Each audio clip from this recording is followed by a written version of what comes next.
Sometimes the loneliest hearts find each other when hope has nearly run dry. Sometimes a single conversation can change the course of two lives forever. On the frontier of Copper Rock, Cowboy Elias Boone owns vast lands but comes home to empty rooms each night. Clara McGraw, a widow with two small children, watches her savings disappear as winter approaches. When desperation brings her to town, Elias makes an offer that stops her cold. "My ranch needs a woman's touch. Your children need a father." What starts as a practical arrangement becomes a love story that proves the heart knows no boundaries. But will their newfound happiness survive when others try to tear them apart? Before we jump back in, tell us where you're tuning in from. And if this story touches you, make sure you're subscribed, because tomorrow I've saved something extra special for you. The morning sun cast long shadows across the Copper Rock Valley, painting the endless grasslands in shades of gold and amber. This was a land that demanded everything from those who dared to call it home: strength, perseverance, and a willingness to face each day knowing that nature held all the cards. Yet for those hardy enough to endure, it offered something precious in return: freedom, space to breathe, and the kind of silence that let a person hear their own thoughts. Elias Boone stood on the wide porch of his ranch house, coffee growing cold in his massive hands as he surveyed the empire his father had built and left to him. The Lazy Bee Ranch stretched as far as the eye could see, encompassing nearly 12,000 acres of prime grazing land. His cattle, over 2,000 head of prime beef, dotted the rolling hills like scattered dominoes. By any measure, he was one of the most successful ranchers in 3 counties, wealthy enough to buy and sell most of his neighbors twice over. But wealth meant little when you had no one to share it with. At 34, Elias cut an imposing figure even by frontier standards. He stood 6 feet 4 inches in his stocking feet, with shoulders broad enough to carry a full-grown calf and hands that could gentle a spooked horse or split firewood with equal ease. His dark hair, perpetually tousled by the prairie wind, framed a face that was ruggedly handsome, but marked with the kind of solitude that came from too many years of talking only to cattle and horses.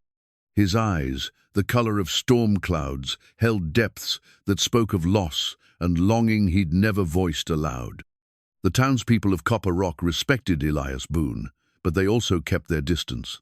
Part of it was his sheer size. He had a way of making even the largest rooms feel smaller just by entering them. But mostly it was the quiet intensity that surrounded him like morning mist. Women found him attractive from afar, but intimidating up close. Mothers worried he might accidentally break their delicate daughters. Men admired his success, but felt inadequate in comparison. So Elias worked alone, ate alone, and slept in a house that echoed with memories of happier times. The ranch house itself told the story of a family that once thrived here. Built by his father 25 years ago, it boasted 8 rooms, wide plank floors, and windows designed to catch both the morning and evening light. His mother's touch was still evident in the bones of the place-the-bay window, in the kitchen where she'd grown herbs, the built-in bookshelves in the parlor where she'd kept her precious volumes of poetry, the wraparound porch where the family had gathered for evening conversations. But that warmth had died with them. His parents, taken by fever within days of each other when Elias was 26. His younger sister Margaret, claimed by complications in childbirth 2 years later, along with the baby nephew he'd never had a chance to hold. One by one, death had emptied the house until only Elias remained, rattling around in rooms that grew quieter each passing year. He'd tried courting, of course. Several times in the early years after his losses, well-meaning neighbors had arranged introductions with suitable young ladies. But the encounters always followed the same pattern. The women would arrive with bright smiles and nervous energy, only to grow increasingly uncomfortable as the evening wore on. They'd make polite conversation about the weather and the coming harvest, but their eyes would dart toward the door like trapped birds seeking escape. By evening's end, Elias would find himself apologizing for his size, his awkwardness, the way his voice seemed too deep and his presence too overwhelming for their delicate sensibilities. Eventually, he'd stopped trying. It was easier to accept that some men were meant to walk through life alone. 3 miles away, in a cabin that seemed to shrink a little more each day, Clara McGraw faced her own battles with solitude and survival. At 26, she possessed the kind of understated beauty that grew more apparent. The longer you looked, auburn hair that caught fire in the sunlight, green eyes that sparkled with intelligence and determination, and a figure that remained graceful despite the hardships of frontier life. But it wasn't her appearance that defined Clara McGraw, it was her spirit. She'd come to Copper Rock 5 years ago as a new bride, fresh from St. Louis, and madly in love with Tom McGraw, a dreamer who'd convinced her that they could build a life together on the frontier. Tom had been everything Elias wasn't: slight of build, quick with jokes, and blessed with the kind of optimism that made even the most challenging days seem manageable. He'd claimed a modest 160 acres on the eastern edge of the valley, built Clara a small but sturdy cabin, and set about proving that a man didn't need a vast ranch to make a good life. For 3 wonderful years, it had worked. Clara had transformed their little homestead into something approaching paradise. She'd planted a kitchen garden that became the envy of neighboring wives, raised chickens that laid eggs like clockwork, and filled their cabin with the kind of warmth that made visitors reluctant to leave. Tom had been a devoted husband and father, working from dawn to dusk to provide for his growing family. Then the fever took him. It had started as a simple cold, the kind that frontier families weathered without much concern. But Tom's condition worsened rapidly, and by the time Clara realized the danger, it was too late. She'd nursed him for 2 weeks, barely sleeping, using every home remedy she knew. But on a grey morning in early March, Tom McGraw drew his final breath, leaving Clara alone with 2 small children and a homestead she couldn't manage by herself. That had been 2 years ago, and Clara had fought every day since to honor Tom's memory by keeping their dream alive. She'd learned to milk their cow, tend the chickens, and even handle minor repairs around the cabin.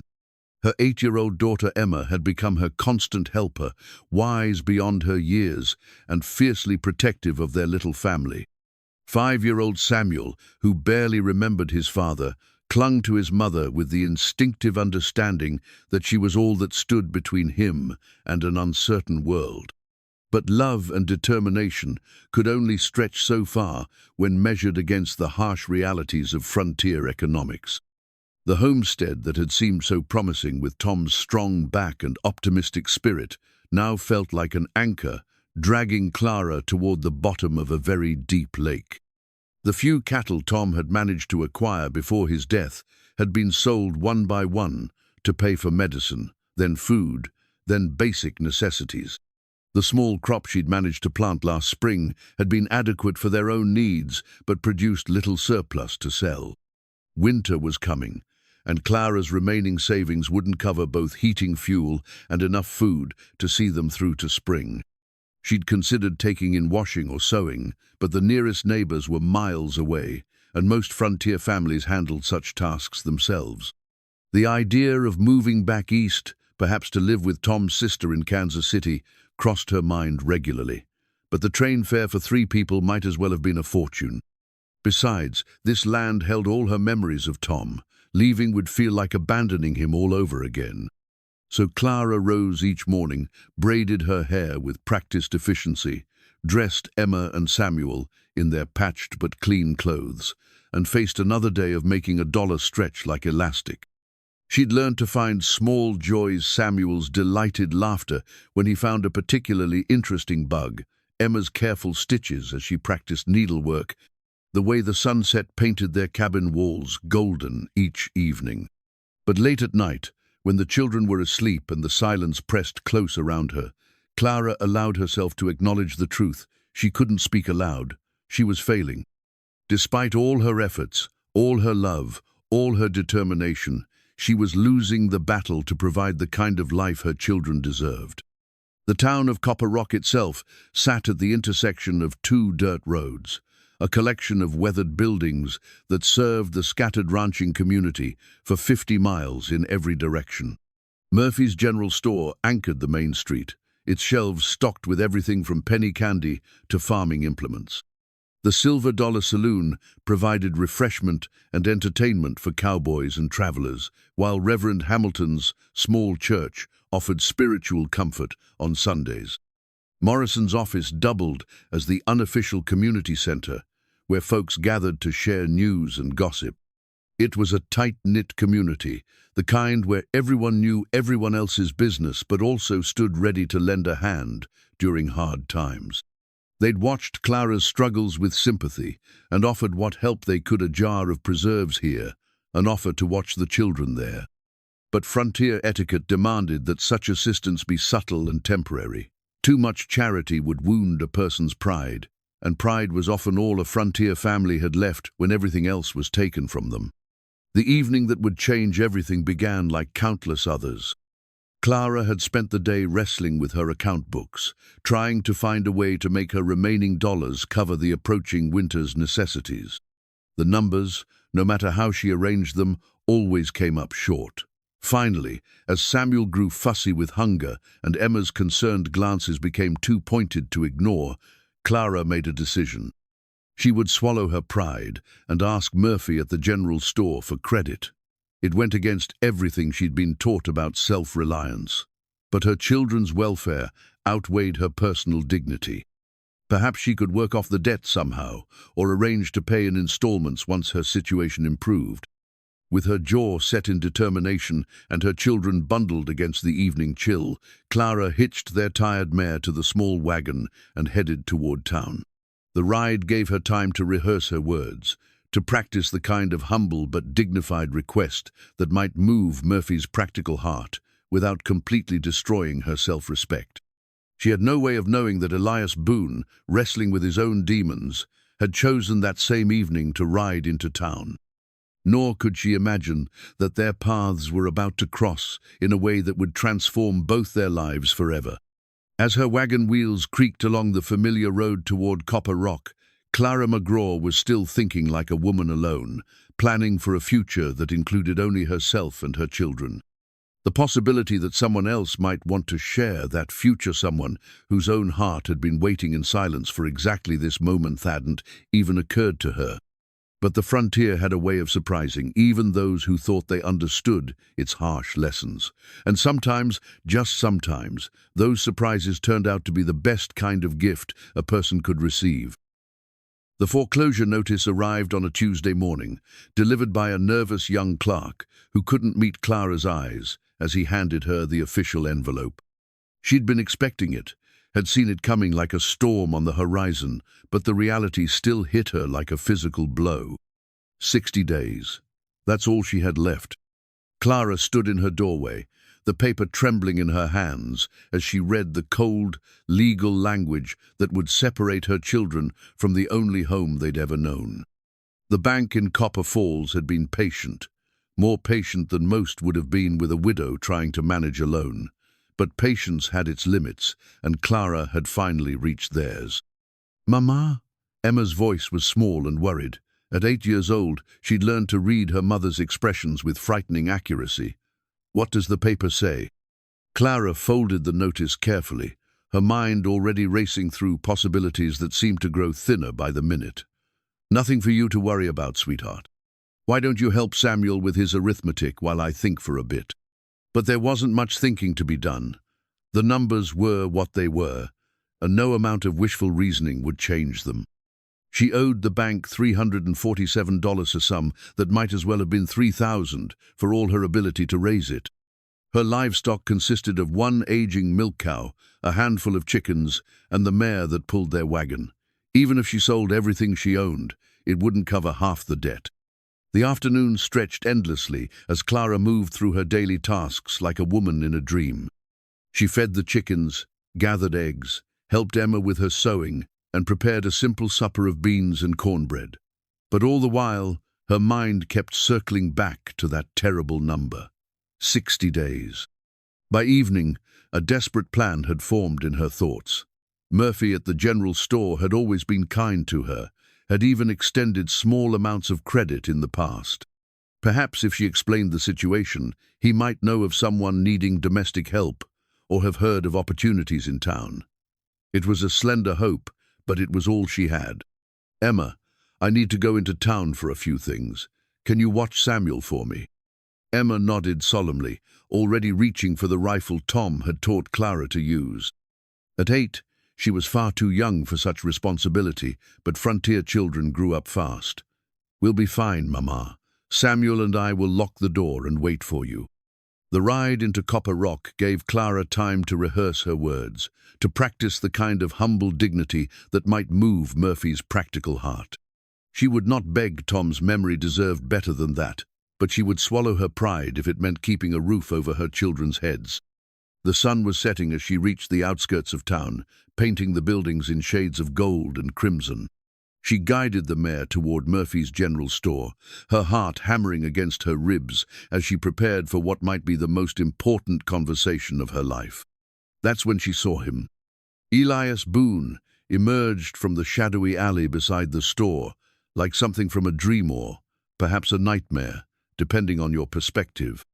He was even larger than she remembered from their few brief encounters at church socials, his broad shoulders blocking out the last rays of sunlight. His hat was in his hands, revealing dark hair that caught the evening light, and his storm-grey eyes were fixed on her with an intensity that made her breath catch. Clara's hands tightened on the reins, her mare sensing her sudden tension and shifting nervously. She'd always been aware of Elias Boone, of course. Every woman in 3 counties was aware of him, in the same way they might be aware of a sleeping bear, magnificent to observe from a distance, but potentially dangerous up close. Mrs. McGraw. His voice was deep and careful, the way a man might speak when approaching a spooked horse. Might I have a word with you? Clara's first instinct was to decline politely and continue about her business. She had urgent matters to discuss with Murphy, and the last thing she needed was to be seen having an extended conversation with the most eligible bachelor in the territory. But something in Elias's expression of vulnerability that seemed at odds with his imposing presence made her pause. Of course, Mr. Boone, though I'm afraid I can't stay long. He approached her wagon slowly, respectfully, stopping far enough away that she wouldn't feel crowded but close enough that they could speak privately. Up close, Clara could see the weathering that frontier life had etched into his features, the premature lines around his eyes that spoke of too much solitude and too many long nights. I heard about your troubles, he said simply. The foreclosure notice. Clara's cheeks flamed with embarrassment. Of course, he'd heard news traveled fast in a small community, and her financial difficulties were hardly a secret. I don't know what you mean to imply, Mr. Boone, but my family's affairs are. I'm not implying anything. His voice was gentle but firm, cutting through her defensive words without malice. I'm stating a fact, and I'm hoping you'll hear me out before you decide I'm speaking out of turn. Clara's mouth opened to deliver a sharp retort, but something in his expression stopped her. There was no pity there, no condescensions, just a kind of quiet desperation that mirrored her own. I've been thinking about this for weeks, Elias continued, his fingers working nervously at the brim of his hat. About what I'm going to say to you. I know how it's going to sound, and I know you've got every right to tell me to mind my own business, but I'm hoping you won't. Not right away. Mr. Boone, I really don't think. My ranch needs a woman's touch. The words came out in a rush, as if he'd been holding them back for so long that they'd gained momentum. Your children need a father. Clara's breath caught in her throat. Of all the things she'd expected him to say, this wasn't even on the list. I beg your pardon? I'm not talking about love, Elias said quickly, his cheeks darkening with embarrassment. I know that's not. I mean, I understand that what you had with Tom was special. I'm talking about a practical arrangement, a partnership, if you will. Clara stared at him, her mind struggling to process what he was suggesting. Mr. Boone, are you proposing to me? I suppose I am. He straightened to his full height, as if the admission gave him courage. I know it sounds strange, coming from a man you barely know, but hear me out, please. Clara's first instinct was to refuse immediately, to be scandalized by the impropriety of such a suggestion. But the foreclosure notice was still folded in her coat pocket, and 60 days suddenly seemed like no time at all.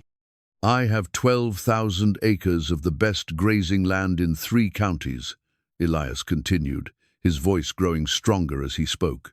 A house with 8 rooms that's been sitting empty for too long. Enough cattle to ensure we'd never want for anything. And I. He paused, seeming to gather himself. I'm tired of eating meals in silence and falling asleep to the sound of my own breathing. And you think marriage to a stranger would solve that? Not marriage to a stranger, Elias said quietly. Marriage to a woman I've watched from afar for 2 years. A woman who's raised 2 fine children and kept her dignity intact, despite circumstances that would break most people. A woman who deserves better than losing her home because she had the misfortune to be widowed too young. Clara felt tears prick at her eyes, but she blinked them back. Mr. Boone, I appreciate your concern, but I couldn't possibly accept such an offer. It wouldn't be fair to you. Let me worry about what's fair to me, Elias said firmly. I'm not asking you to love me, Mrs. McGraw. I'm asking you to let me provide for you and your children the way Tom would have wanted someone to do if the situations were reversed. The mention of Tom hit Clara like a physical blow. She could almost hear her late husband's voice, practical and loving. Pride's a luxury we can't afford when the children's welfare is at stake, Clara. Sometimes the bravest thing a person can do is accept help when it's offered. I would expect nothing from you that you weren't willing to give, Elias continued, reading her silence as consideration rather than shock. Separate bedrooms, of course. Your children would be mine to raise and protect, but I'd never try to replace their father's memory. Just give them the kind of stability they deserve. Clara looked at this large, quiet man who was offering to solve her problems with no apparent benefit to himself, and felt something shift in her chest. It wasn't love that belonged to Tom and always would, but it was something warmer than gratitude and stronger than desperation. Why? She asked finally. Why would you make such an offer to someone you barely know? Elias was quiet for a long moment, his grey eyes distant. Because lonely people recognize each other, Mrs. McGraw, and because I think we could both use some company. Clara sat in her wagon, the foreclosure notice burning in her pocket like a brand, and realized that Elias Boone had just offered her the one thing she'd thought was impossible, hope. I need time to think, she said finally. Of course. Elias stepped back, giving her space but not moving away entirely. But don't think too long. Winter's coming, and I'd like to have this settled before the first snow. As Clara drove home through the gathering darkness, her mind churned with possibilities she'd never dared consider. Behind her, Elias Boone stood in the street until her wagon disappeared from sight, wondering if he'd just made the biggest mistake of his life, taken the first step towards saving it. 3 days after Elias's unexpected proposal, Clara found herself standing at the altar of Copper Rock's small church, wearing her best dress and clutching a bouquet of prairie wildflowers that Emma had gathered that morning. The ceremony was simple, witnessed by a handful of townspeople who'd gathered more out of curiosity than celebration. Reverend Hamilton spoke the traditional words, but his voice carried an undertone of uncertainty, as if he weren't quite sure whether he was performing a wedding or conducting some other, stranger ritual. Do you, Elias Boone, take Clara McGraw to be your lawfully wedded wife? I do. Elias's voice was steady, his large hands gentle as he slipped the simple gold band onto Clara's finger. And do you, Clara McGraw, take Elias Boone to be your lawfully wedded husband? Clara looked up into grey eyes that held no expectation, only patience, and felt a strange calm settle over her. I do. When Reverend Hamilton pronounced them husband and wife, Elias leaned down to brush the lightest of kisses across Clara's cheek, a gesture so careful and respectful that it brought tears to her eyes. The wagon ride to what was now her new home passed in relative silence. Emma sat rigid beside her mother, suspicious eyes fixed on the man who'd suddenly become her stepfather. Samuel, however, seemed enchanted by Elias's quiet presence, peppering him with questions about horses and cattle that the big man answered with surprising patience. How many cows do you have, Mr. Elias? Just Elias now, son, and I reckon we've got close to 2,000 heads scattered across the range." 2,000? Samuel's eyes went wide. "That's more than I can count." "Well, then, I suppose I'll have to teach you to count higher," Elias replied, and Clara caught the hint of a smile tugging at his lips. The Lazy Bee ranch house rose from the prairie like a ship anchored in a sea of grass. Clara had seen it from a distance before, but up close it was even more impressive and more intimidating. The wraparound porch, the multiple gabled windows, the solid construction that spoke of permanence and prosperity. It was everything her little cabin wasn't, and the contrast made her feel suddenly small and out of place. "It's mighty grand," she said quietly as Elias helped her down from the wagon. "It's mighty empty," he replied, and there was something in his voice that made her look at him more closely. "Has been for too long." Inside, the house was indeed grand, indeed empty, in ways that had nothing to do with furniture. The rooms were clean but sterile, functional but without warmth. Clara could see traces of feminine touches from years past, faded rectangles on the walls where pictures had once hung, a kitchen window positioned to catch morning light, built-in shelves that had clearly been designed for someone who loved books. But those touches had grown cold with disuse, like flowers pressed between the pages of a forgotten diary. "The children can have the 2 rooms upstairs at the end of the hall," Elias said, carrying their few belongings with ease. "They're smaller, but they get good light. And you?" He paused at the top of the stairs, suddenly awkward. "I've prepared the room across from mine. It has its own washstand and plenty of space for your things." Clara nodded, touched by his thoughtfulness even as the strangeness of the situation settled over her like a blanket. She was married to this man, bore his name, lived in his house, but she knew almost nothing about him beyond his reputation for kindness and his obvious loneliness. The first few days fell into a pattern of careful politeness and mutual uncertainty. Clara rose early to prepare breakfast, still amazed that she had access to proper supplies, real coffee instead of chicory, eggs from a henhouse that held dozens of birds, bacon from their own smokehouse. Elias would appear promptly at 6, nod his thanks, and eat his meal in companionable silence before heading out to tend his vast herds. Emma remained watchful and reserved, helping her mother with household tasks, but keeping her distance from Elias. She'd lost one father and wasn't ready to risk her heart on another, especially one who seemed too large and quiet to be entirely safe. Samuel, however, adapted with the resilience of childhood. Within days, he was trailing after Elias whenever possible, fascinated by everything about ranch life. The boy had been hungry for male guidance, and Elias seemed genuinely pleased to provide it. "Can I help with the horses, Elias? Can you carry a bucket without spilling it?" "I think so." "Then you can help."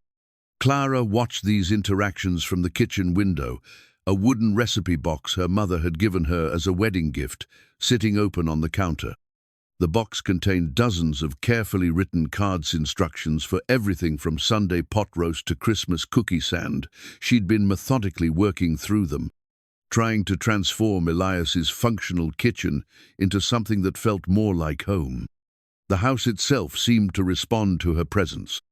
She'd spent the morning cleaning windows until they sparkled, letting in light that revealed details she hadn't noticed before: carved molding around the door frames, built-in china cabinets that had sat empty too long, hardwood floors that gleamed beneath years of accumulated dust. In the parlor, she'd found a piano bench but no piano, leaving her to wonder what had happened to the instrument that had clearly once lived there. Everywhere she looked, she found evidence of a family that had once filled these rooms with life and laughter, and she began to understand why Elias moved through his own home like a visitor rather than the master. "You don't have to do all this," he said one evening, finding her hanging curtains she'd sewn from fabric found in a trunk upstairs. "I mean, I'm grateful, but you don't have to earn your place here." Clara paused in her work, studying his expression in the lamplight. "I'm not trying to earn anything, Elias. I'm trying to make a home for my children." "Our children," she corrected herself, still getting used to the pronoun. "Emma and Samuel need to feel like they belong here, not like they're guests who might be asked to leave." Something shifted in Elias's fascia, softening around the eyes that made him look younger, less guarded. "They belong here," he said quietly. "You all do. This place has been waiting for you longer than you know." That night, as Clara tucked Samuel into his new bed, the boy looked up at her with eyes bright with excitement. "Mama, do you think Elias likes us?" "I think he does, sweetheart." "Why do you ask?" "Because he promised to teach me to ride tomorrow, and he said when I get good enough, I can help him check on the cattle. That's important work, isn't it?" "Very important," Clara agreed, smoothing his hair back from his forehead. "Good," Samuel yawned, already drifting towards sleep. "I want to help him. I want to be useful." Clara kissed her son's forehead and moved to Emma's room, where she found her daughter sitting by the window, staring out at the vast expanse of prairie that surrounded their new home. "It's so big," Emma said quietly. "Everything here is so big. Does that frighten you?" Emma considered this seriously. "Not frightened, exactly, but it makes me feel small, and I don't know if Elias really wants us here, or if he's just being kind because he feels sorry for us." Clara sat on the edge of the bed, choosing her words carefully. "I think Elias is lonely, Emma. I think he's been lonely for a long time, and having us here makes him feel less alone. That's not the same as pity." "Do you like him, Mama?" It was a simple question, but Clara found herself struggling with the answer. Did she like Elias? She barely knew him. But she respected his gentleness with the children, his careful consideration of her feelings, the way he'd offered them sanctuary without demanding anything in return. "I think I'm beginning to," she said finally. "He's a good man, sweetheart, different from your father, but good in his own way." Emma nodded, satisfied for now. "I suppose we'll find out, won't we?" As Clara made her way to her own room, she reflected on Emma's words. They would indeed find out about Elias, about themselves, about whether four strangers could somehow become a family. It was a gamble, but then again, everything about frontier life was a gamble. At least now they had a house to place their bets in, and a man who seemed genuinely invested in helping them win. The first real breakthrough came 2 weeks into their new arrangement, when Elias appeared at breakfast carrying something hidden behind his back. Samuel, who had grown increasingly comfortable in his stepfather's presence, immediately perked up with curiosity. "What you got there, Elias?" "Well now, that depends. Are you the kind of boy who takes good care of his belongings?" "Yes, sir. Mama says I'm very responsible for my age." Elias glanced at Clara, who nodded confirmation. "She's right about that. He's always been careful with his things." From behind his back, Elias produced a carved wooden horse, complete with flowing mane and tail, saddle and bridle, etched in careful detail. The craftsmanship was exquisite, clearly the work of someone who understood both horses and woodworking intimately. Samuel's eyes grew wide as saucers. He reached for the toy with reverent hands, then stopped himself. "Is it really for me?" "Made it myself," Elias said, his voice gruff with embarrassment. "Figured a boy living on a ranch ought to have a proper horse, even if it's just a wooden one." Samuel clutched the horse to his chest, his face shining with pure joy. "It's the most beautiful thing I've ever seen. Thank you, Elias. Thank you so much." Clara felt her throat tighten with unexpected emotion. She could see the care that had gone into every detail of the carving, could imagine Elias working by lamplight after his long days, using tools that had probably belonged to his father. This wasn't just a toy, it was a gesture of acceptance, of belonging. "What do you say we name him?" Elias suggested, settling into his chair with the satisfied air of a man whose gift had been properly received. "Thunder," Samuel announced immediately, "because he's fast as lightning." "Thunder it is. And speaking of horses, what would you say to meeting some real ones after breakfast?" The transformation in Samuel was immediate and complete. The boy who had been shy and uncertain just weeks ago now bounded beside Elias toward the barn, chattering excitedly about everything he saw. Clara watched from the kitchen window, amazed at how naturally Elias adapted his long stride to match Samuel's shorter legs, how patiently he answered the endless stream of questions. Even Emma, despite her determined reserve, seemed intrigued by the activity in the barnyard. She'd finished her morning chores with unusual speed and was now hovering near the back door, clearly wanting to investigate, but too proud to admit it. "Why don't you go see what they're up to?" Clara suggested gently. "I don't want to get in the way," Emma replied, but her eyes remained fixed on the barn. "I don't think you would be. Elias seems to enjoy teaching Samuel things. He might enjoy teaching you as well." Emma's expression wavered between curiosity and caution. "Do you think he'd mind?" "I think he'd be pleased." 20 minutes later, Clara glanced out to see all three of them in the corral, Elias leading a gentle bay mare, while Emma and Samuel took turns sitting in the saddle, their faces bright with excitement and concentration. The sight stirred something deep in Clara's chest, a feeling she wasn't quite ready to name. The afternoon brought its own revelations. Clara had been working in the kitchen, experimenting with one of her mother's more challenging recipes, when she heard Elias's voice from the parlor. He was reading aloud, his deep tones carefully modulated for a young audience. Curious, she wiped her hands on her apron and peeked around the corner. Elias sat in a chair that seemed too small for his large frame, a book open on his lap. Samuel was curled up on the floor beside him, the wooden horse never far from his hands. Emma sat primly on the sofa, maintaining her careful distance but clearly absorbed in the story. "The prince knew that he had to be brave," Elias read, "not because he wasn't afraid, but because the people he loved were counting on him." "That's just like you," Samuel piped up. "You're brave because you take care of us." Elias paused in his reading, and Clara could see him struggle with the child's simple faith. "I'm not particularly brave, son. I just try to do what needs doing." "That's what brave is," Emma said quietly, speaking directly to Elias for perhaps the first time since their arrival. "Mama says brave isn't about not being scared. It's about doing the right thing even when you are scared." The look Elias gave Emma was one of such gentle approval that Clara felt her heart skip. "Your mama's a wise woman." "She is," Emma agreed, then added with surprising shyness, Would you like to hear her read sometime? She does different voices for all the characters." "I'd like that very much." That evening, as Clara tucked the children into their beds, she found herself reflecting on the day's small miracles. Samuel's uninhibited affection for his new stepfather was perhaps expected. The boy had been hungry for male attention. But Emma's gradual warming was more significant. Emma protected her heart carefully, had learned not to trust easily after losing her father. If she was beginning to accept Elias, it meant something important was happening in their makeshift family. "Mama," Samuel's sleepy voice interrupted her thoughts.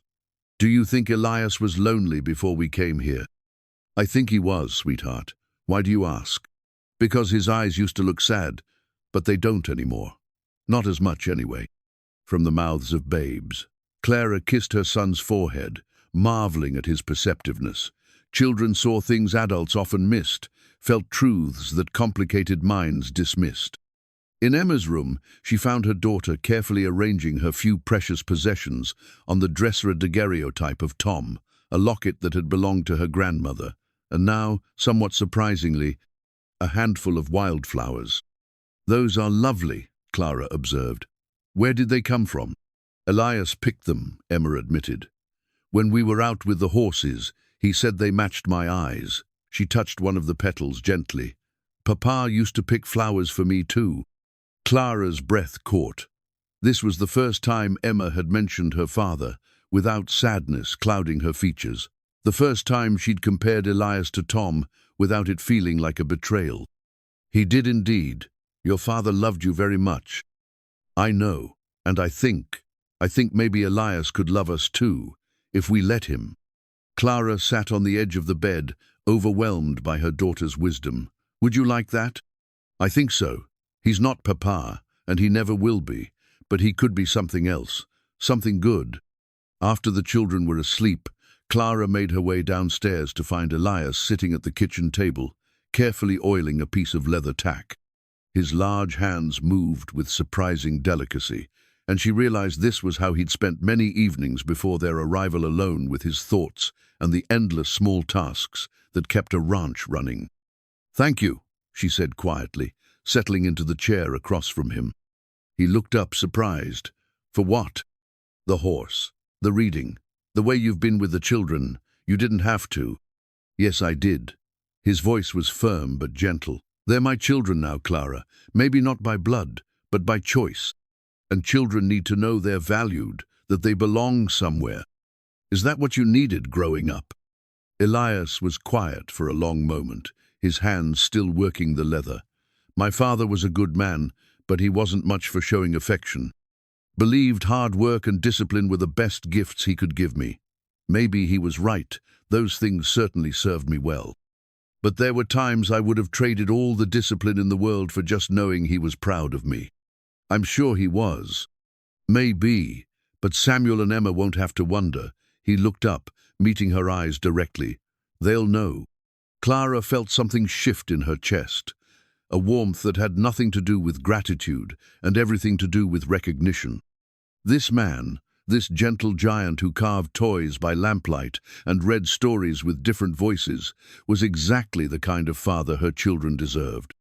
And perhaps, though she wasn't ready to admit it yet, exactly the kind of husband she was beginning to want. 6 weeks into their marriage of convenience, Clara began to understand that the arrangement was becoming something else entirely, something neither of them had planned for, and both were too careful to name. It started with small things. The way Elias would linger over his morning coffee, clearly reluctant to begin his day's work. How Clara found herself taking extra care with her appearance, braiding her hair more elaborately and choosing her best everyday dress without any particular reason. The way they'd begun to time their evening routines so they'd meet in the kitchen, sharing quiet conversations over tea while the children slept upstairs. The marriage certificate, hastily signed and witnessed in Reverend Hamilton's study, had been intended as nothing more than a legal formality, a piece of paper that would allow Elias to provide for Clara's children and give Clara the security she desperately needed. But as the days passed, that document seemed to take on a weight neither of them had anticipated, becoming a symbol of possibilities rather than merely a practical arrangement. Clara was hanging laundry on the clothesline behind the house when she heard the commotion from town. Voices carried clearly across the prairie when the wind was right, and today she could make out angry tones, the kind that usually meant trouble was brewing. Emma appeared at her elbow, her young face creased with worry. "Mama, what's all that shouting about?" Before Clara could answer, they saw Elias riding hard across the range, his horse's hooves throwing up clouds of dust. Even from a distance, she could see the tension in his posture, the way he sat forward in the saddle like a man preparing for battle. He pulled up at the corral and swung down from his horse in one fluid motion, his expression darker than Clara had ever seen it. When he spotted her by the clothesline, he strode over with the purposeful gait of a man who had something important to say. "There's been talk in town," he said without preamble, "about us, about our marriage." Clara's hands stilled on the sheet she'd been pinning to the line. What kind of talk? The kind that questions a woman's character and a man's motives. Elias's jaw was tight, with barely controlled anger. "Some folks seem to think our arrangement is somehow improper." "I see." Clara's voice was carefully neutral, but inside her heart was sinking. She'd known this day would come, had been waiting for the community's judgment to fall on their unconventional union. "And what did you tell them?" "I told them that Clara Boone is my wife in every way that matters, and anyone who suggests otherwise can answer to me personally."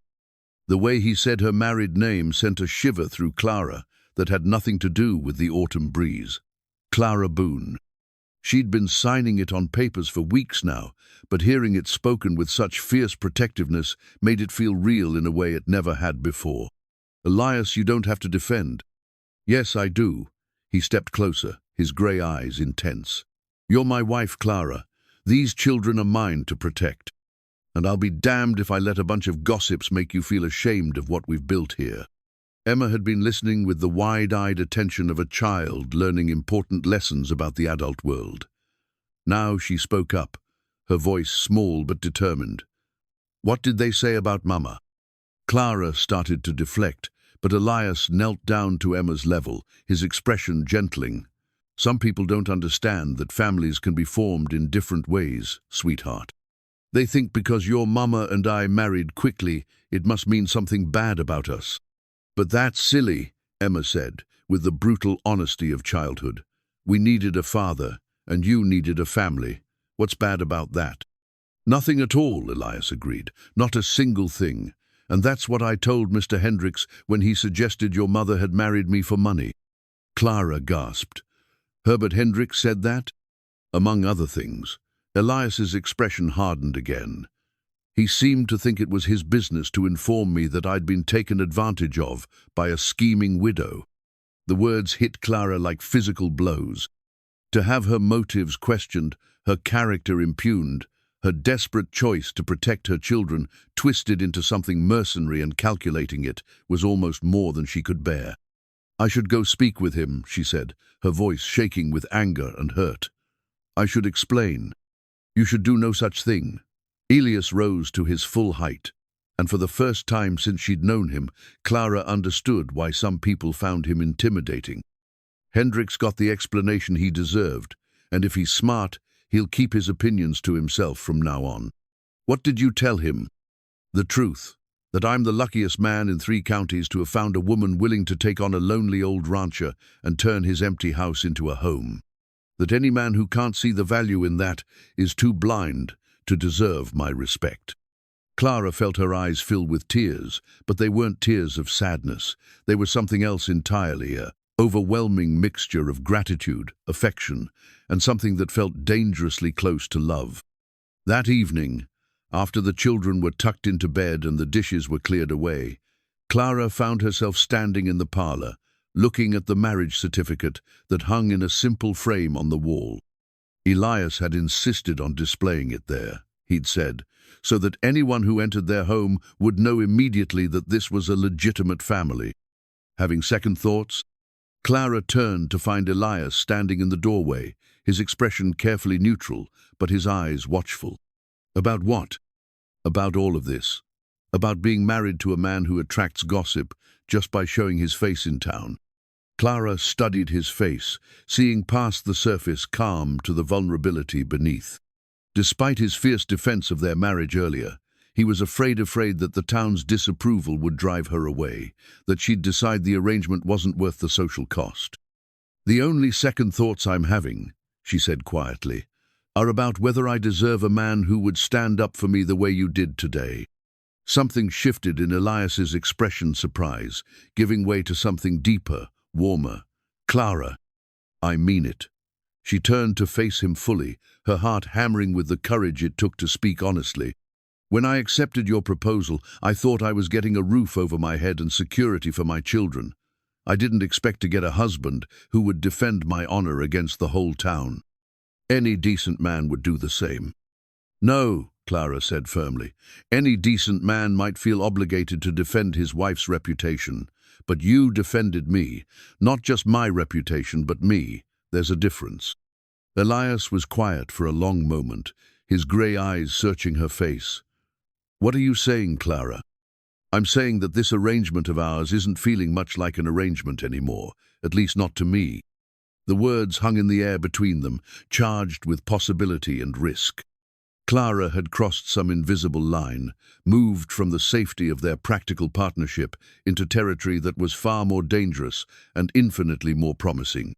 "It stopped feeling like an arrangement to me the day I watched you braid Emma's hair," Elias admitted quietly.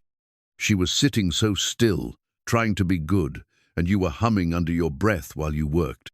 It was such a simple thing, but it made this house feel like a home for the first time since my mother died." Clara's breath caught. "Elias, I know we agreed this was just practical," he continued, his voice rough with emotion. "I know you married me to save your children, not because you wanted a husband. But somewhere along the way, I started hoping that maybe, eventually, you might want both." The confession hung between them like a bridge neither was quite brave enough to cross. Clara looked at this good gentleman who had given her everything she needed and asked for nothing in return, and felt her carefully guarded heart crack open just a little wider. "I'm scared," she whispered. Of me? Of this? Of caring too much? I lost Tom, and it nearly destroyed me. I don't know if I'm strong enough to risk that kind of pain again. Elias stepped closer, slowly, giving her every opportunity to back away. When she didn't, he reached out and gently cupped her face in his large, calloused hands. "I can't promise you won't ever lose me," he said softly. "Life's too uncertain for that kind of guarantee. But I can promise you this, every day I want to spend making you glad you took a chance on a lonely rancher who needed you more than his next breath." Clara leaned into his touch, amazed by how safe she felt in hands that could have crushed her without effort. "The children love me already, I think, and I love them more than I ever thought possible." "They're not the only ones," Clara whispered, the admission torn from somewhere deep in her chest. For a moment, Elias went completely still, as if he couldn't quite believe what he'd heard. Then his thumbs traced gentle arcs across her cheekbones, his eyes soft with wonder. "Clara Boone," he murmured, "you continue to amaze me." When he leaned down to kiss her, really kiss her, not the careful peck he'd given her at their wedding, Clara met him halfway, her arms sliding around his neck as she discovered that some risks were worth taking after all. They were interrupted by the sound of small feet on the stairs, and they sprang apart just as Samuel appeared in the doorway, rubbing sleepy eyes. "I had a bad dream," he announced. "Can I sleep with you and Mama, Elias?" Clara felt her cheeks flame with embarrassment, but Elias just scooped the boy up easily. "How about I sit with you in your room until the bad dreams go away? Will you tell me a story? I think I can manage that." As Elias carried Samuel back upstairs, the boy chatted happily about horses and tomorrow's adventures. Clara watched them go, her heart so full it felt like it might burst. This was what she'd never dared to hope for, not just security or companionship, but love, real, deep, lasting love that encompassed all of them.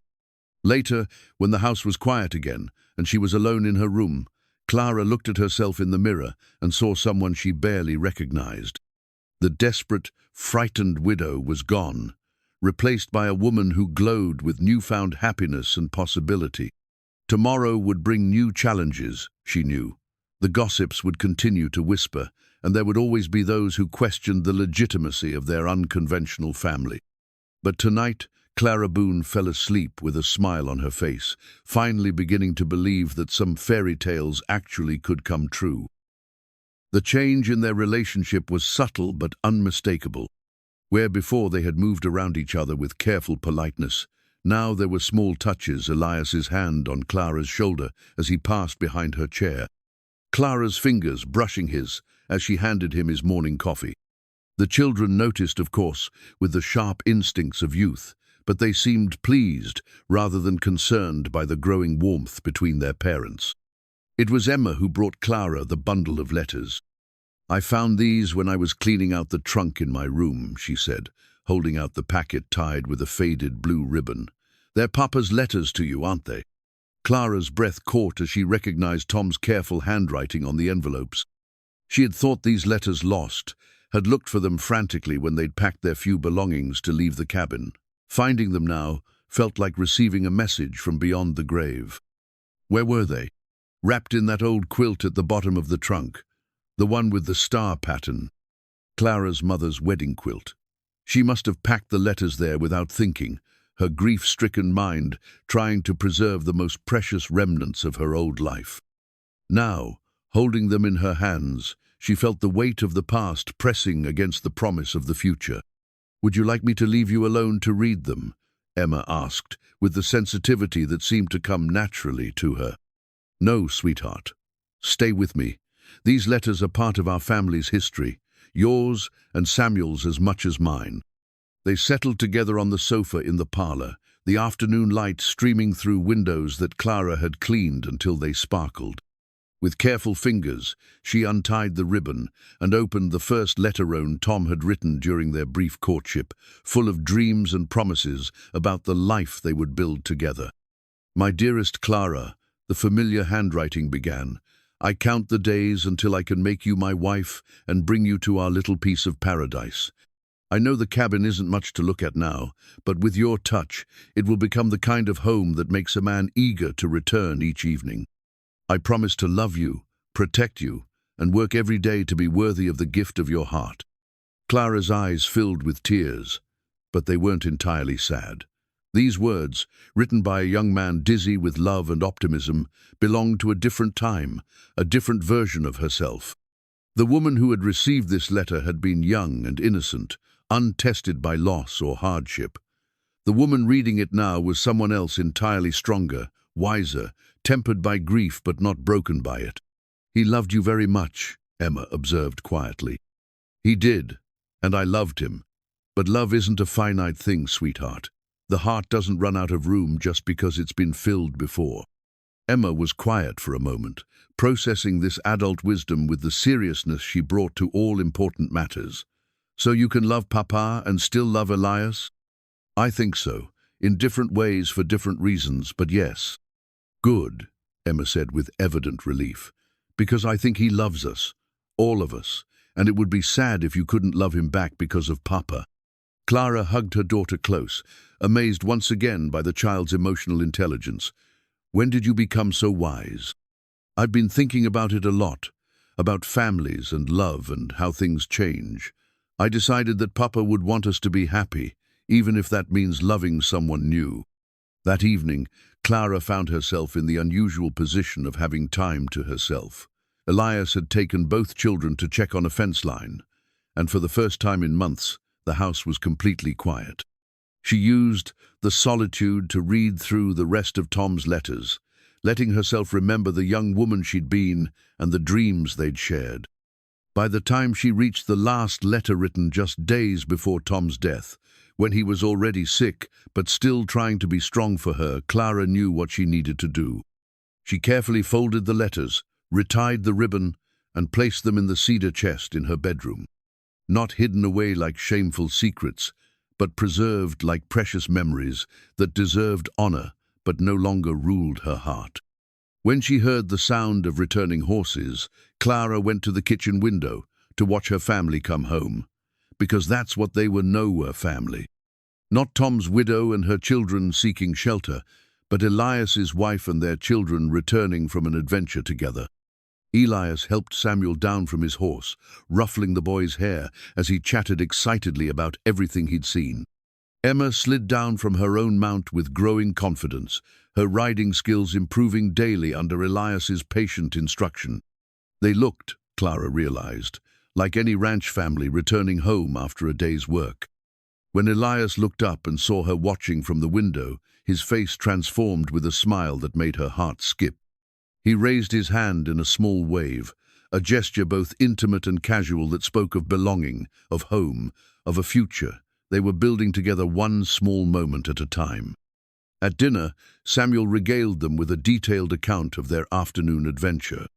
"And then Elias showed me how to tell if a fence post is loose, and Emma found a bird's nest with 3 eggs in it, and we saw a whole family of deer by the creek." "It sounds like you had quite an expedition," Clara said, serving generous portions of the beef stew she'd spent the afternoon perfecting. "Can we go again tomorrow?" Samuel asked hopefully. "We'll see," Elias replied. "Tomorrow's Sunday, so we'll be going to church in the morning, but maybe in the afternoon if your mother doesn't need help with anything." Clara felt a flutter of nervousness at the mention of church.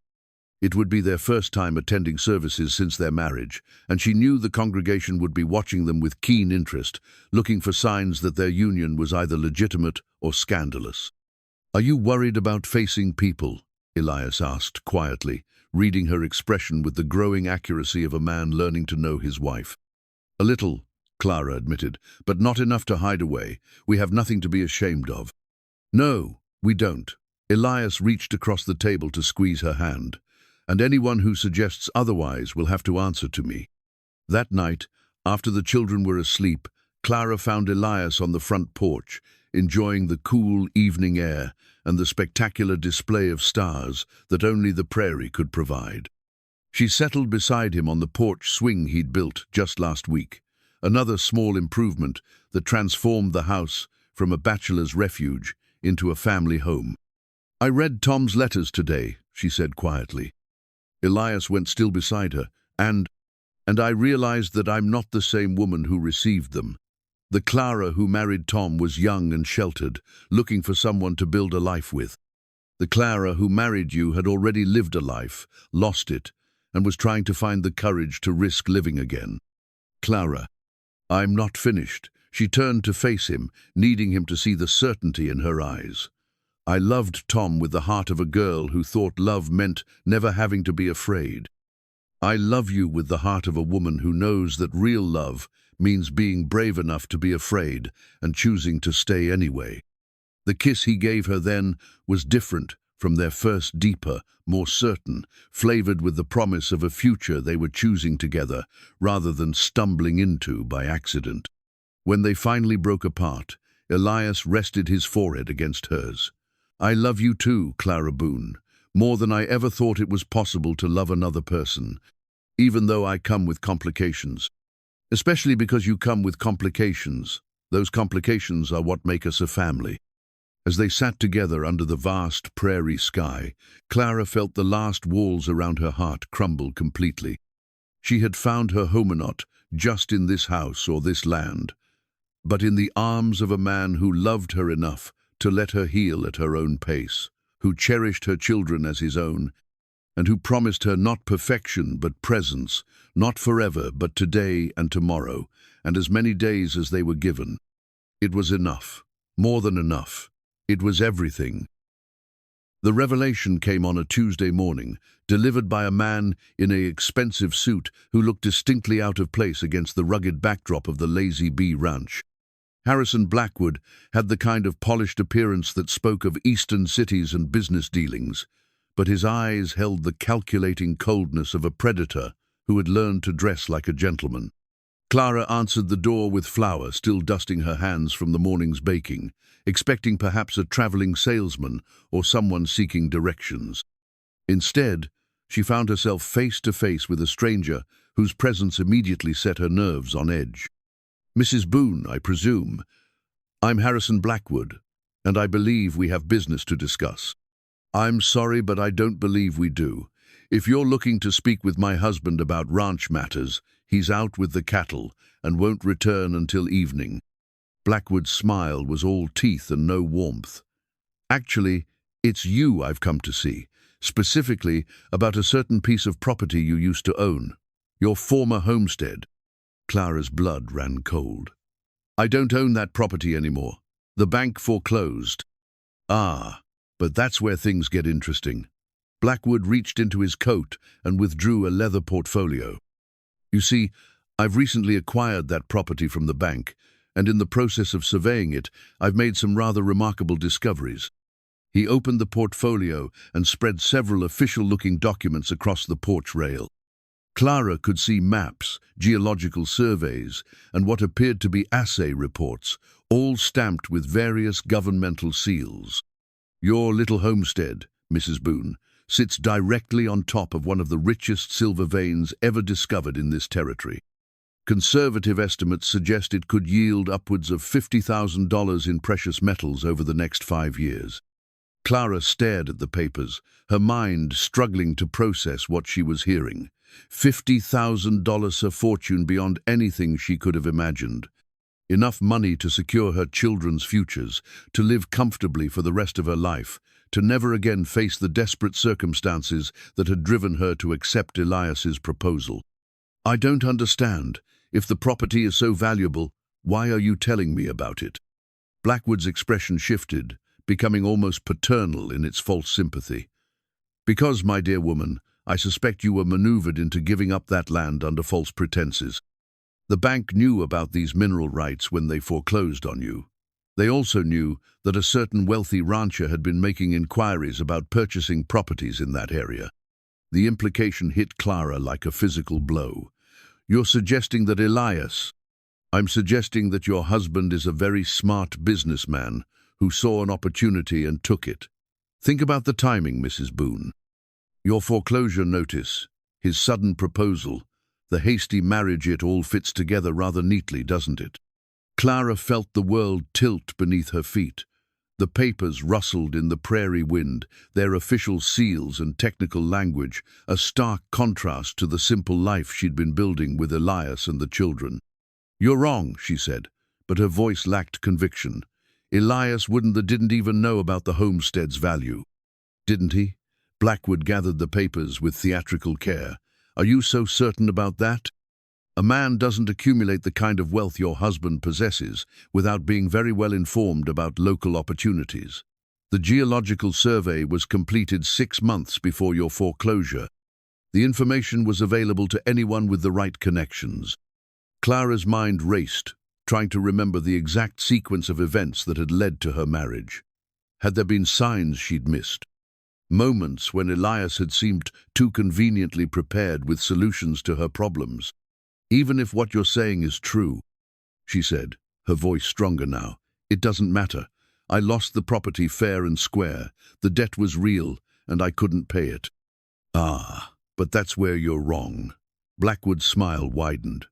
"You see, I've done some additional research into your late husband's original claim. It turns out there were some irregularities in the way the bank handled the foreclosure proceedings. Technical errors that could be challenged in court." He leaned closer, his voice dropping to a confidential tone. "I'm prepared to offer you a partnership, Mrs. Boone. I'll handle all the legal expenses of challenging the foreclosure, and in return, we'll split the mineral rights 50-50. You could walk away from this marriage with enough money to give your children everything they deserve." "What are you really after, Mr. Blackwood?" "I beg your pardon. No one offers to split a $50,000 claim with a stranger out of the goodness of their heart. What do you really want?" For the first time, Blackwood's polished facade slipped slightly. "Very well. I want the entire silver claim, obviously, but I also want to see justice done. A woman shouldn't be manipulated out of her inheritance by a man who pretends to rescue her while actually exploiting her desperation. And you care about this justice because I have business interests in this territory that would benefit from seeing Elias Boone taken down a peg or two. The man has too much influence, controls too much land. It's not healthy for the local economy." At least now Clara was hearing the truth. This wasn't about her welfare or her children's future. It was about power, about wealthy men playing games with other people's lives. But that didn't make the questions Blackwood had raised any less disturbing. "I need time to think about this." "Of course, but don't take too long. Legal challenges are time, sensitive, and opportunities like this don't wait for anyone." Blackwood tipped his hat with mock courtesy. "I'll be staying at the hotel in town for the next few days. When you're ready to secure your children's real future, you know where to find me." Clara watched him ride away, the dust from his horse's hooves settling slowly in the still air. In her hands, she still held the deed to her original homestead, the piece of paper Blackwood had left behind, probably deliberately, with its margins full of geological notations and mineral assessments. The afternoon passed in a haze of doubt and internal turmoil. Clara went through the motions of her daily routine, preparing lunch, helping Emma with her lessons, tending the kitchen garden, but her mind kept circling back to Blackwood's accusations. Had Elias known about the silver? Had their entire courtship been based on a lie? When evening came and she heard the sound of approaching horses, Clara felt her stomach clench with anxiety. How could she look at Elias now without wondering about his motives? How could she trust the love she'd thought was growing between them when it might be built on deception? Elias appeared in the kitchen doorway with his usual warm smile, but it faded quickly when he saw her expression. "Clara, what's wrong?" "We had a visitor today, a man named Harrison Blackwood." The change in Elias was immediate and alarming. His face went pale, then flushed with what looked like anger, though, whether directed at Blackwood or at being caught, Clara couldn't tell. "What did he want?" Clara placed the deed on the kitchen table between them like a challenge. "He wanted to tell me about the silver mine sitting under my old homestead, the one that's worth $50,000. The one you apparently knew about when you proposed to me." Elias stared at the document, his large hands clenching and unclenching at his sides. The silence stretched between them, filled with all the accusations Clara couldn't bring herself to voice. "Clara, I can explain." "Can you? Because right now, I'm trying to figure out if the man I've been falling in love with actually exists, or if he's just a very good actor who saw an opportunity to get rich quick." "You don't really believe that?"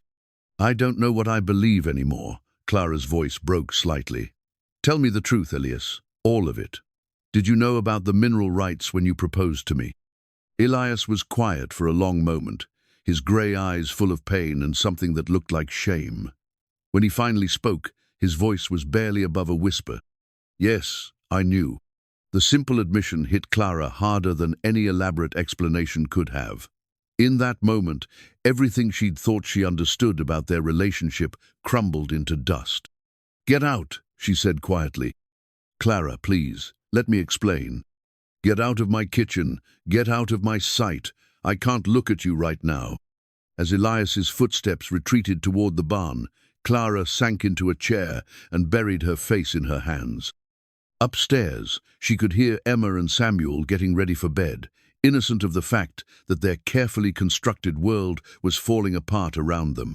The deed lay on the table like evidence of a crime, its technical language and dollar figures a stark reminder that in the end, everything came down to money and land, and the endless hunger of those who already had more than they needed. For the second time in her life, Clara McGraw Boone found herself completely alone, wondering if she'd ever really known the man she'd married at all. Clara spent the night alone in her bed for the first time since their wedding, staring at the ceiling, while her mind churned through every interaction she'd had with Elias, searching for signs of deception she might have missed. In the room across the hall, she could hear him moving restlessly, and once she thought she heard him approach her door, but he never knocked. Morning came grey and cold, with the kind of bitter wind that promised winter was finally ready to show its teeth. Clara rose before dawn and moved through her morning routine like a sleepwalker, mechanically preparing breakfast while her heart felt like it was breaking all over again. When Elias appeared in the kitchen doorway, he looked like he hadn't slept at all. His usually neat hair was disheveled, his clothes wrinkled, and his grey eyes were shadowed with something that looked like desperation.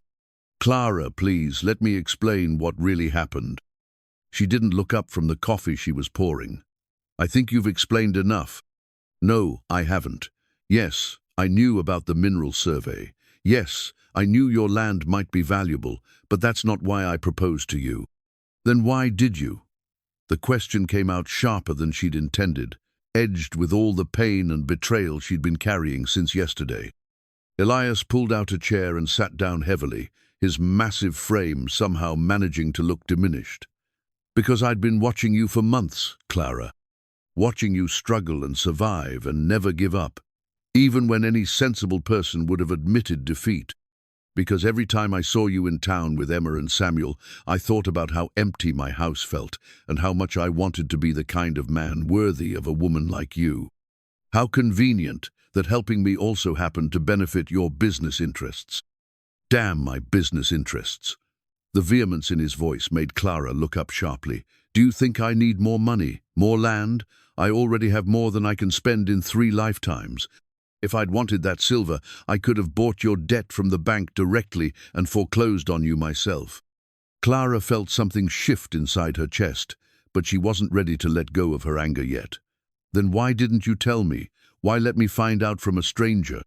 Elias ran his hands through his hair, leaving it even more disheveled. "Because I was a coward. Because I knew how it would look, and I was afraid you'd think exactly what you're thinking now. By the time I realized I should have told you from the beginning, we were—" He gestured helplessly between them. "We were becoming something real, and I didn't want to risk losing that." Before Clara could respond, Emma appeared in the doorway, her young face creased with worry. "Why are you and Elias fighting? Samuel's crying because he thinks you're going to send us away." Clara's heart clenched. In her pain and confusion, she'd forgotten how her children would interpret the tension between their parents. To them, raised voices and cold silences meant only one thing: another family was falling apart. "We're not fighting, sweetheart," she said, trying to inject some normalcy into her voice. "We're just discussing some grown-up matters." Emma's expression made it clear she wasn't buying the deflection. "Is it about the bad man who came yesterday? I saw him from my window, and he looked mean." Clara exchanged a glance with Elias, realizing their daughter had been more aware of yesterday's events than they'd realized. "What bad man?" Elias asked gently, crouching down to Emma's level. "The one in the fancy suit who made Mama upset.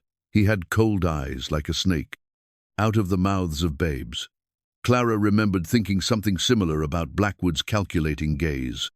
"Emma," Elias said carefully, "has anyone else been around asking questions about your mama or your old house?" Emma nodded solemnly. "A man at the general store last week asked me lots of questions about where we used to live and whether Mama had any papers about the land. I didn't like him, so I didn't answer." Clara felt a chill that had nothing to do with the morning air. What did this man look like? Not as fancy as yesterday's man, but the same cold eyes, and he smelled like tobacco and something sour. Elias's expression had grown increasingly grim as Emma spoke. "Clara, I think we need to talk, really talk, about what Blackwood is actually after and why he's suddenly so interested in your welfare." An hour later, after Clara had reassured the children and sent them out to do their morning chores, she and Elias sat across from each other at the kitchen table with the deed and Blackwood's geological surveys spread between them. "I've been thinking about this all night," Elias said, his voice steady but his eyes intense. "The timing of Blackwood's visit, the way he presented the information, even the fact that he left these papers behind, none of it makes business sense if he's trying to maximize his own profit." "What do you mean?" "If I wanted to buy out a mining claim, the last thing I'd do is tell the previous owner how valuable it was. I'd lowball them, maybe hint that there might be some small potential for profit, but nothing spectacular. Blackwood did the opposite. He made sure you knew exactly how much money was at stake." Clara studied the papers again, trying to see them through Elias's eyes.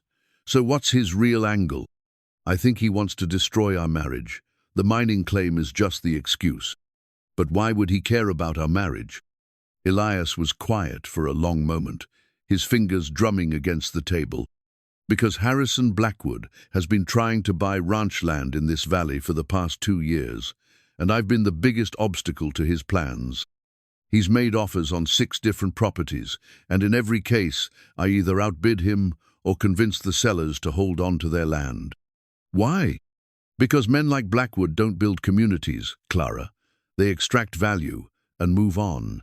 If he gets control of enough land in this valley, he'll strip mine every valuable acre, run cattle operations that destroy the grassland, and generally turn this place into a wasteland once he's squeezed every dollar out of it." Clara began to see the larger picture. "So, if he can prove that our marriage is fraudulent, that you only married me to get access to mineral rights, then I'd be exposed as the kind of man who exploits widows for financial gain. My reputation would be destroyed, my influence in the community would evaporate, and suddenly his offers might start looking more attractive to other ranchers. And the fact that destroying our marriage would hurt me and the children is just a bonus for him." "Exactly." Elias leaned forward, his eyes earnest. "Clara, I swear to you, on my parents' graves I married you because I'd fallen in love with a woman I'd never even properly talked to. A woman who faced down poverty and foreclosure with her chin up and her children's welfare as her only concern. The mineral rights were just a complication I hoped I'd never have to explain." Clara looked into his storm-grey eyes and saw the truth there, not just in his words, but in the pain and vulnerability he wasn't trying to hide. This was the man who'd carved wooden horses by lamplight, who'd defended her honor against town gossips, who'd held her children when they had nightmares and made them feel like they truly belonged somewhere. But even as her heart began to soften, her practical mind recognized a larger problem. "It doesn't matter what the truth is," she said quietly. "If Blackwood can make his accusations stick, if he can convince people that you married me for money, then everything we've built here falls apart, and he gets what he wants. What do we do?" Before Elias could answer, they heard the sound of approaching horses, multiple riders, moving fast. Through the kitchen window, Clara could see a cloud of dust on the horizon, too large to be a social visit. Elias was already moving, crossing to the gun cabinet he kept locked in the corner of the kitchen. Clara had never seen him touch the weapons before, but now he moved with the efficiency of a man who understood exactly what kind of trouble was heading their way. "Clara, I need you to get the children and go upstairs. Lock yourselves in Emma's room. It has the best view of the approaches, and there's a ladder outside the window if you need to get out." "Elias, what's happening?" "I'm not sure, but I have a feeling Blackwood got tired of waiting for you to come to him." He pulled out a rifle that looked like it had seen serious use, checking the action with practiced hands. "This is my father's Winchester. He used it to protect this land from claim jumpers and cattle thieves, and I'll use it to protect our family if I have to." Clara felt fear spike through her chest, but it was mixed with something fiercer, a determination to protect what they'd built together, regardless of how it had started. "I'm not hiding upstairs while you face whatever's coming alone." "Clara, no, this is my fight too. Our fight. If Blackwood thinks he can destroy our family to further his business interests, he's about to learn that he picked the wrong people to threaten." Elias looked at her for a long moment, and Clara saw love and pride and worry warring in his expression. Finally, he nodded and reached for a second rifle. "Then we face it together. But Clara..." "Yes? Whatever happens, I want you to know that proposing to you was the best decision I ever made. Not because of any business benefit, but because you made me remember what it felt like to have something worth fighting for." Clara reached across the space between them and took his large, calloused hand in hers. "I love you, Elias Boone. The real you, not some version I imagined. And I'm not going to let anyone take that away from us." Outside, the sound of horses was getting closer, and Clara could make out individual riders, no too many to be friendly, too organized to be casual. Whatever Harrison Blackwood had planned, it was about to begin. But as Clara stood beside her husband, their children safely upstairs, and their love finally honest and whole, she realized she wasn't afraid anymore. They had something worth defending, and they had each other. It would have to be enough. The riders came to a halt in the yard between the house and the barn, their horses snorting and stamping in the morning cold. Clara counted 8 men, all armed, all wearing the kind of hard expressions that spoke of violence for hire. At their head sat Harrison Blackwood, no longer the polished gentleman who had visited her porch, but a man showing his true nature, cold, calculating, and dangerous. Behind him, Clara recognized the town sheriff, Jim Morrison, looking deeply uncomfortable but clearly feeling obligated to be present for whatever legal theater Blackwood had orchestrated. The sound that drew Clara's attention upward was the steady tolling of the church bell from town, not the measured cadence that called people to Sunday service, but the rapid, urgent clanging that meant trouble, that summoned the community to action. Someone was raising the alarm, and Clara realized with a surge of hope that they weren't as alone as Blackwood had hoped. "Elias Boone," Blackwood called out, his voice carrying clearly across the yard. "I have legal documents that require your immediate attention. I suggest you come out peacefully." Elias stepped onto the porch, rifle held casually but ready, his imposing figure filling the doorway. Clara positioned herself at the window, where she could see everything but remain protected by the solid log walls. "Blackwood, I wondered when you'd show your true colors." "Nothing colorful about legal proceedings, I'm afraid. Sheriff Morrison has a warrant to search these premises for documents related to fraudulent land acquisition and marriage fraud." Sheriff Morrison shifted uncomfortably in his saddle. "Elias, I'm real sorry about this, but Mr. Blackwood's got papers from the territorial judge. Says you knew about mineral rights when you married Clara, that the whole thing was a business arrangement disguised as a marriage. And you believe that, Jim?" "Don't matter what I believe. Got to follow the law." The church bell continued its urgent summons, and Clara could see dust clouds on several horizons, now riders approaching from multiple directions. The community was responding to the call, just as Elias had hoped they would. "Seems like half the county's heading this way," Elias observed mildly. "You sure you want to conduct your business in front of that many witnesses?" Blackwood's expression tightened. "I have nothing to hide. Unlike some people, I believe in transparent dealing." "Do you now? Then maybe you'd like to explain to Sheriff Morrison here why you've been paying men to ask questions about my wife's former property for the past 3 months. Or why you bought her debt from the bank at twice its face value." Clara saw several of Blackwood's hired men exchange glances. They'd clearly expected this to be a simple intimidation, not a public confrontation with an audience of local ranchers and townspeople who knew Elias's character. The first of the responding riders crested the hill Murphy from the general store, followed by Dr. Morrison and 3 of the neighboring ranchers. Within minutes, the yard was filling with horses and concerned citizens, all drawn by the emergency signal that meant one of their own was in trouble. "Elias!" called out Jack Henderson, whose spread bordered the Lazy Bee to the north. "What's all this about?" "Mr. Blackwood here seems to think I married Clara for her mineral rights," Elias replied, his voice carrying clearly to the growing crowd. "He's got himself some hired guns and a questionable warrant to prove it." "That's ridiculous," said Mrs. Murphy, who'd ridden out behind her husband. "Anyone with eyes could see you two were meant for each other from the first time you looked at her." Murmurs of agreement rippled through the crowd, and Clara felt her heart swell with gratitude for these people who barely knew her, but were willing to stand up for the family she and Elias had built. Blackwood was clearly realizing that his carefully orchestrated intimidation was turning into something else entirely. "This is a legal matter, not a community social. I'll ask you all to disperse while the sheriff conducts his business." "This is my land," Elias said firmly, "and these are my friends and neighbors. They're welcome to stay as long as they like." That's when Clara saw movement upstairs. Emma's face appeared briefly at the window, and Clara realized her daughter was watching everything unfold. More concerning, she could see Samuel's small figure moving behind the curtains, both children drawn by the commotion, despite her instructions to stay hidden.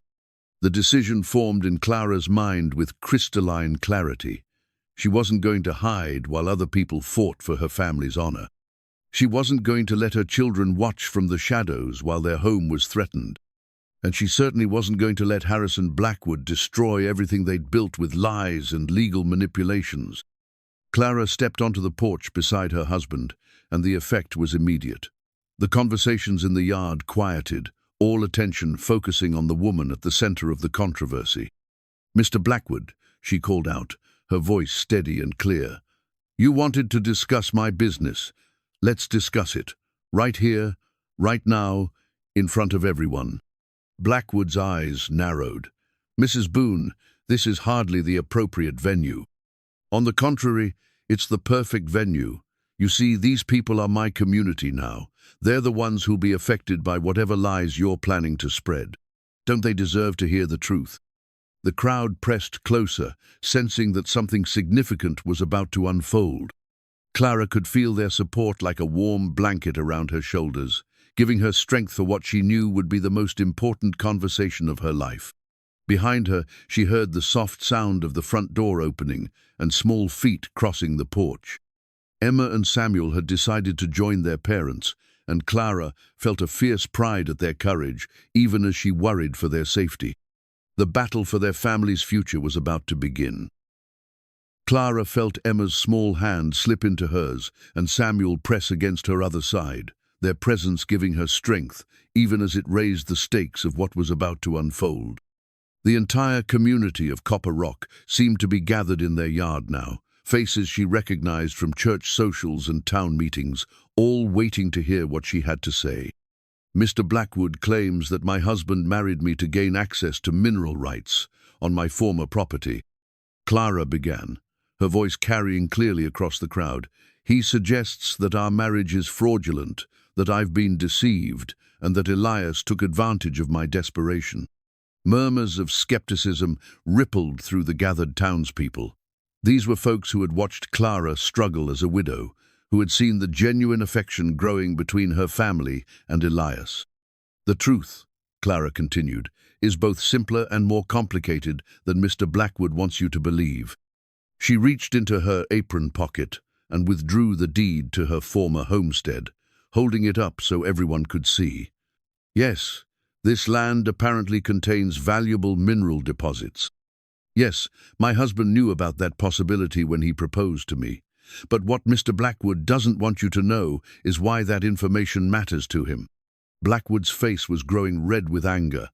Mrs. Boone, you're hardly qualified to understand the complexities of territorial business law. Maybe not, Clara interrupted, but I'm qualified to understand when someone's trying to manipulate me. She turned to address the crowd directly. Mr. Blackwood has been trying to buy ranch land throughout this valley for 2 years. My husband has been the primary obstacle to those plans, protecting our community from outside interests that would strip our land and move on. That's preposterous, Blackwood began. Is it? Clara's voice sharpened. Then perhaps you'd like to explain to Sheriff Morrison why you've had men questioning my children about our former property, or why you bought my debt from the bank at twice its value, instead of simply purchasing the mineral rights directly after the foreclosure. The crowd was growing restless now, their sympathy clearly shifting away from Blackwood's version of events. Clara could see several of the hired gunmen looking uncomfortable with the way things were developing.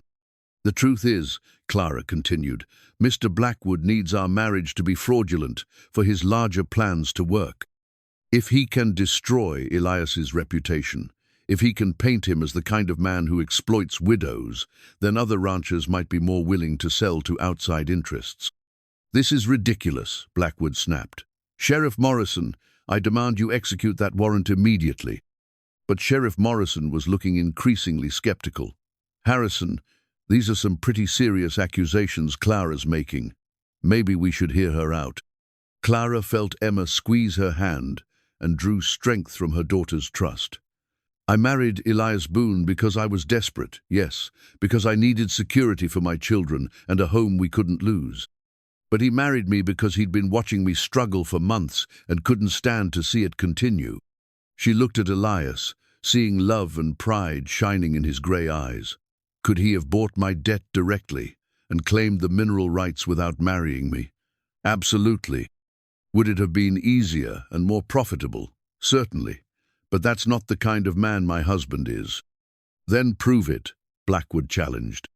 If your marriage is legitimate, if it's based on genuine affection rather than business interests, then you won't mind signing over those mineral rights to me. After all, if you truly love each other, money shouldn't matter. It was a clever trap, Clara realized.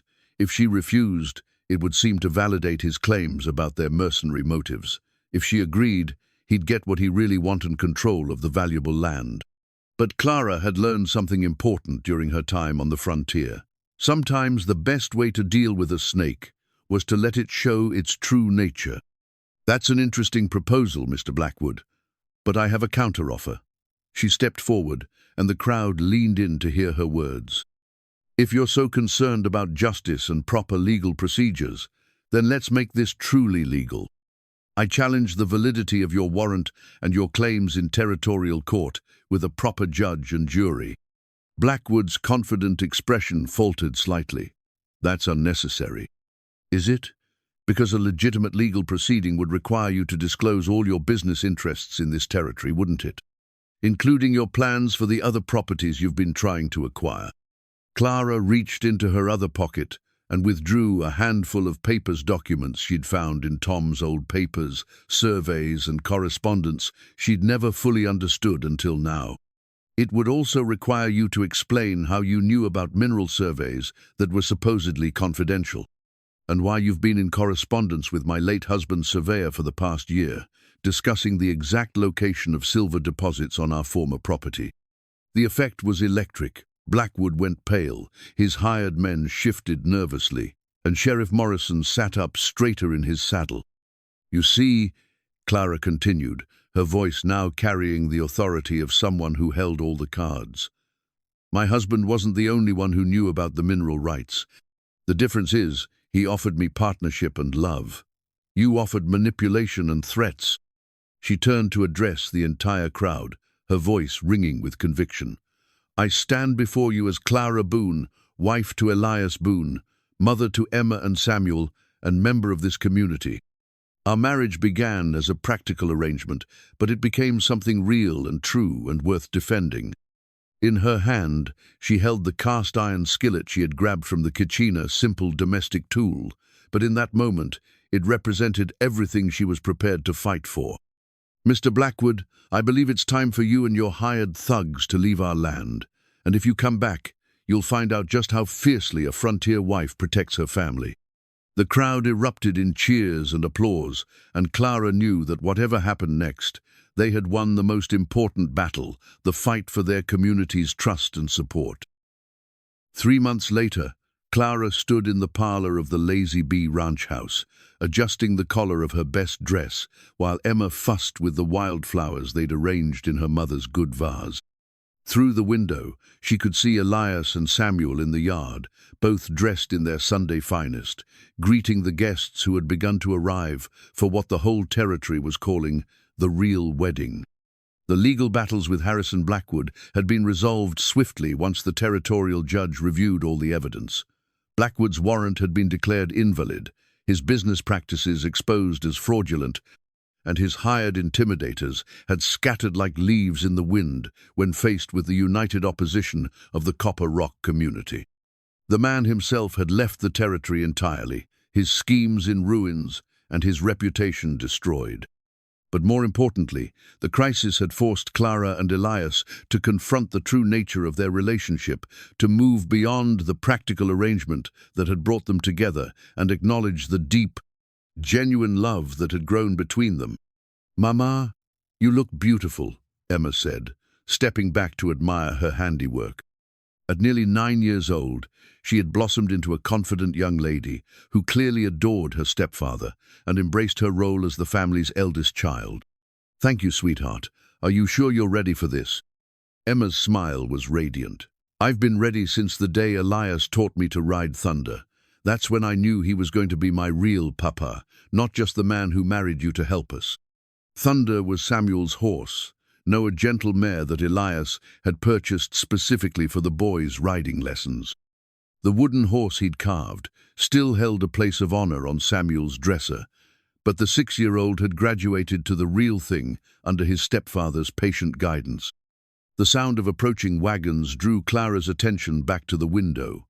Half the county seemed to be arriving for their renewal ceremony: Hendersons from the North Range, the Murphy family from town, Dr.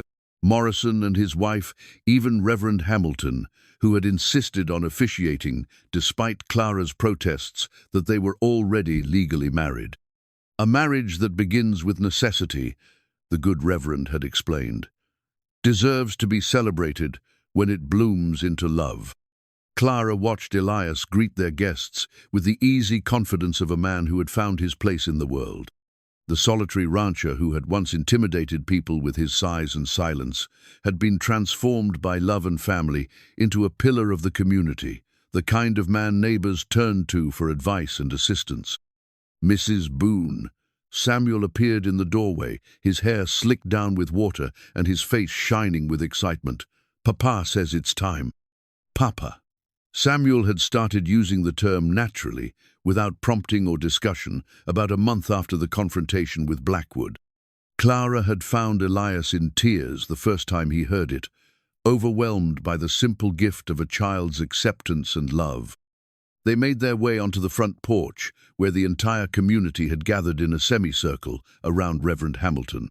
The ceremony was simple but profound, a public acknowledgement of what everyone already knew, that Clara and Elias Boone were a family in the truest sense of the word. "Dearly beloved," Reverend Hamilton began, his voice carrying easily across the crowd, "we are gathered here today not to witness the beginning of a marriage, but to celebrate its transformation from practical necessity into abiding love." Clara looked at Elias, standing tall and handsome beside her, and felt her heart swell with gratitude for the journey that had brought them to this moment. His grey eyes held depths she was still discovering, promises of years ahead filled with quiet conversations, shared dreams, and the kind of partnership that made both of them stronger. "Do you, Elias Boone, promise to love and cherish Clara not just as the mother of your children, but as the woman who brought light and laughter back into your life?" "I do," Elias replied, his voice steady and sure. "I promise to love her today, tomorrow, and for as long as I draw breath. And do you, Clara Boone, promise to love and honor Elias not just as a provider and protector, but as the man who saw your worth when you couldn't see it yourself?" Clara's voice was clear and strong as she answered, "I do. I promise to love him with my whole heart, to stand beside him through whatever challenges we face, and to never forget that the best things in life often come disguised as practical necessity." The crowd laughed at that, appreciating the gentle humor that acknowledged their unconventional beginning. When Reverend Hamilton pronounced them husband and wife, in the eyes of God and this community, Elias's kiss was tender and full of promise, witnessed by friends and neighbors who had supported them through their trials. The celebration that followed lasted well into the evening, with music and dancing and enough food to feed an army. Clara found herself swept from one conversation to another, accepting congratulations and well wishes from people who had become more than neighbors. They had become family. As the sun set over the prairie, painting the sky in shades of gold and crimson, Clara slipped away from the festivities to stand on the rise behind the house. From here, she could see the entire valley spread out below her, the land, their home, their life together.